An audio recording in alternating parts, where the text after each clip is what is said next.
incurable and painful medical conditions and not be judgmental.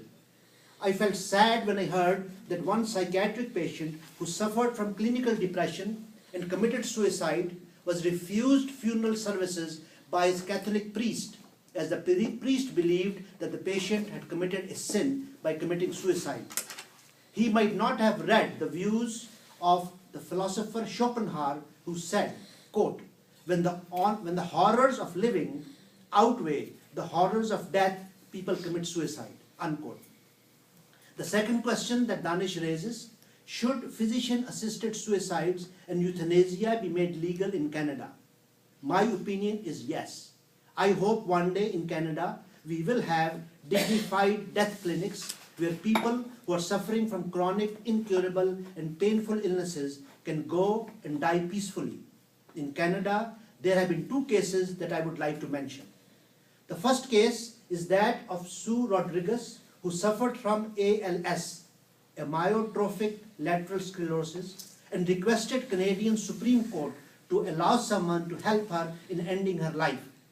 In 1992, the court refused her request. After 2 years, when two doctors secretly helped her in ending her life, those doctors were in serious trouble with legal and medical authorities.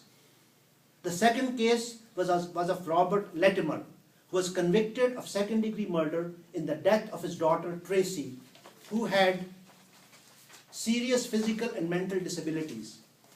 I don't know all the details, but what I know is that I think he took his young daughter to Luxembourg, to Europe, where the euthanasia is legalized. But when he came back to Canada, according to Canadian law, he was convicted.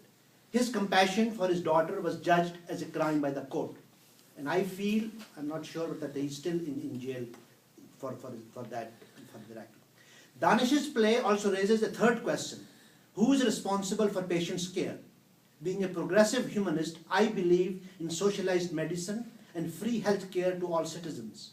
I feel proud to be practicing in Canada, where everybody has government-funded health care. It is sad that in America, one of the richest countries in the world, there are millions of men, women and children who do not have health insurance and are deprived of health care they desperately need. Before I want to end my reflections on the play, I would like to say that the issue of euthanasia has been a controversial issue for centuries. Religious people consider it against the laws of God and nature, while secular and humanist people consider it to be the right of humans to decide about their life. Some doctors have been in favor, while others are against it. Some believe that patients have the right to die voluntarily and painlessly, while others do not want to be part of that process. In the 20th century, King George V was given a fatal dose of morphine and cocaine to end his life painlessly. Even the psychoanalyst Sigmund Freud, who suffered from cancer in the last days, asked for help with lethal doses of morphine. The British Volunteer Euthanasia Legislation Society, now known as Dignity in Dying, has been trying to legalize euthanasia.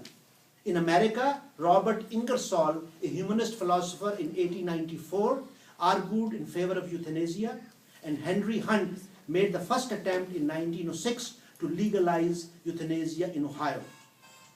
As I said, that in some states in America, it is legalized, assisted suicide, but in Canada still, that a doctor cannot, like Bland Iqbal, if his patient asks him, he cannot legally help the patient as much as he might want to help. He could be charged with that.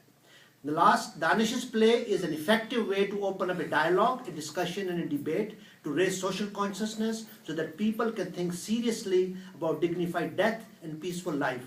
I congratulate Danish on writing such a wonderful play and thank him for inviting me to share my thoughts. Thank you very much.